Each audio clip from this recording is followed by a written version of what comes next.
Leviticus chapter 15.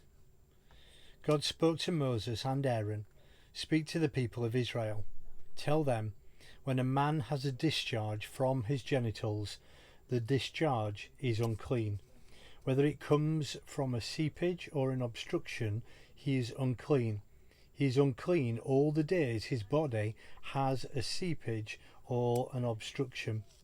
Every bed on which he lies is ritually unclean. Everything on which he sits is unclean. If someone touches his bed or sits on anything he sat on, or touches the man with the discharge, he has to wash his clothes and bathe in water. He remains unclean until evening.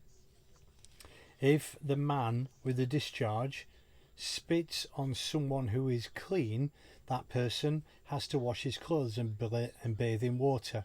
He remains unclean until evening. Every saddle on which a man with a discharge rides is unclean. Whoever touches anything that has been under him becomes unclean until evening. Everyone who carries such an object must wash his clothes and bathe with water. He remains unclean until evening. If the one with the discharge touches someone without first rinsing his hands with water, the one touched must wash his clothes and bathe with water. He remains unclean until evening. If a pottery container is touched by someone with a discharge, you must break it. A wooden article is to be rinsed in water. When a person with a discharge is cleansed from it, he is to count off 7 days from his cleansing, wash his clothes and bathe in running water. Then he is clean. On the 8th day he is to take 2 doves or 2 pigeons and come before God at the entrance of the tent of meeting and give them to the priest. The priest then offers one as the absolution-offering and one as the whole burnt offering, and makes atonement for him in the presence of God because of his discharge. When a man has an emission of semen, he must bathe his entire body in water. He remains unclean until evening. Every piece of clothing and everything made of leather which gets semen on it must be washed with water. It remains unclean until evening. When a man sleeps with a woman and has an emission of semen, both are to wash in water. They remain unclean until evening. When a woman has a discharge of blood, the impurity of her menstrual period lasts 7 days. Anyone who touches her is unclean until evening. Everything on which she lies or sits during her period is unclean.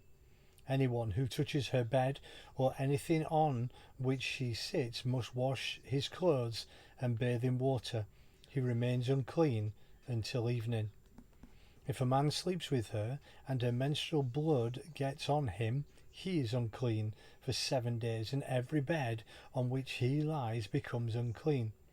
If a woman has a discharge of blood for many days, but not at the proper time of her monthly period, or has a discharge that continues beyond the time of her period, she is unclean the same as during the time of her period.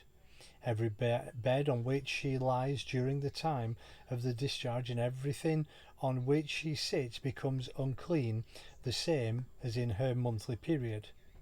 Anyone who touches these things becomes unclean and must wash his clothes and bathe in water. He remains unclean until evening. When she is cleansed from her discharge, she is to count off 7 days. Then she is clean.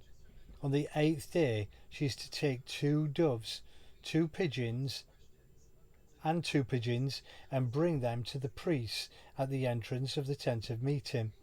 The priest will offer one for an absolution offering and the other for a whole burnt offering. The priest will make atonement for her in the presence of God because of the discharge that made her unclean. You are responsible for keeping the people of Israel separate from that which makes them ritually unclean, lest they die in their unclean condition by defiling my dwelling which is among them. These are the procedures to follow for a man with a discharge or an emission of semen that makes him unclean, and for a woman in her menstrual period. Any man or woman with a discharge, and also for a man who sleeps with a woman who is unclean.